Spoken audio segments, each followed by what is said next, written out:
We're joined now by Tamer Qarmout, who's an associate professor of public policy at the Doha Institute for Graduate Studies. Thanks for your time. So the next few days are going to be critical, Tamer.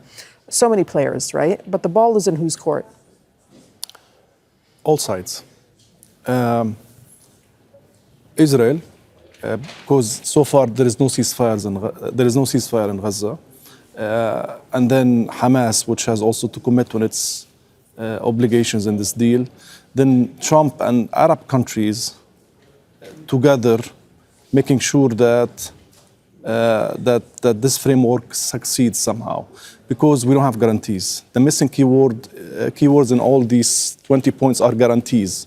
We assume that President Trump is gonna guarantee this plan, but also, we need to build trust here, because since the onset of this conflict, the U.S. and Israel have violated their commitments in many ceasefire negotiations. So it's yet to be seen, but all parties here have equal responsibility. So look, despite some of the cautious optimism that we're hearing, and as you're saying, there are significant gaps that do remain, one of which is, will Israel just resume the war after they get handed back the captives? I mean, how is that going to be guaranteed? It's possible, but here the U.S. has a key role to play here. I mean, the U.S. has to tame Israel, has to stop it somehow. And at the same time, it's Trump's reputation here is on the stake here. I mean, he has endorsed this proposal. He has also vast interest in this proposal to make it succeed.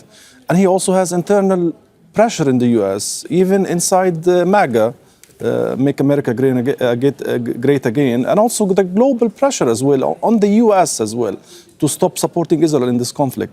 So all these factors play in together, and as a politician, as a businessman, I think Trump realizes that this war has exhausted itself.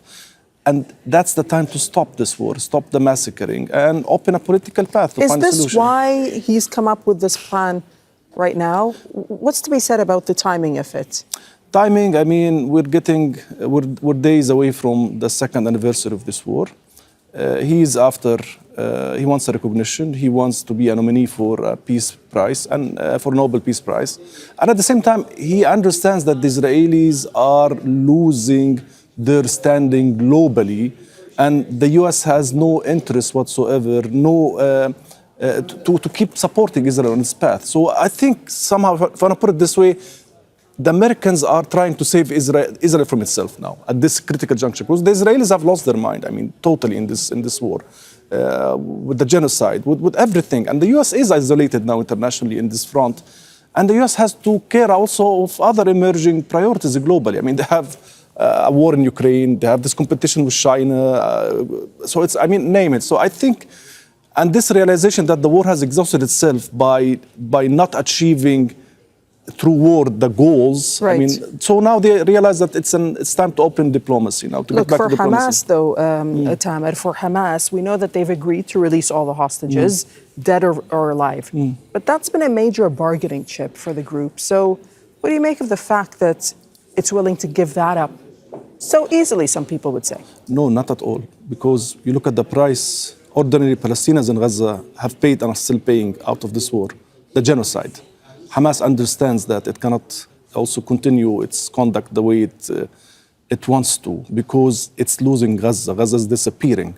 So it's a sacrifice from a political Palestinian party that it is making to save for the larger interest of the people of Palestine, because we don't want to see a transfer project. We don't want to see the killing continuing. Gaza is paying a heavy price. So you're saying it doesn't have a choice? Of course. At this point? I mean, at this point, no. At this point, and given that the entire region has lined up together, I mean, you see countries in this region which have been competing among each other post-Arab Spring, now coming all together, be it Egypt, be it Qatar, be it Turkey, united on one position that they want to give this proposal a chance. They are behind it. They want to invest in reconstruction Gaza. They don't want to see Palestinians outside of Gaza. But at the same time, they want Trump's commitment on this proposal. So it's a rare alignment, if I want to put it this way, given this region's complex politics. And I think it's a momentum. Everyone can feel it, can see it. It's happening. Now, will this be a short journey? No, not at all. The devil is in the details. But I think the train has left the station. Okay, Tamer Qarmout, thank you so much for your analysis. My pleasure. Don't miss out. Get a full picture. Subscribe to Al Jazeera for reliable news, expert insight. Like, share, stay ahead.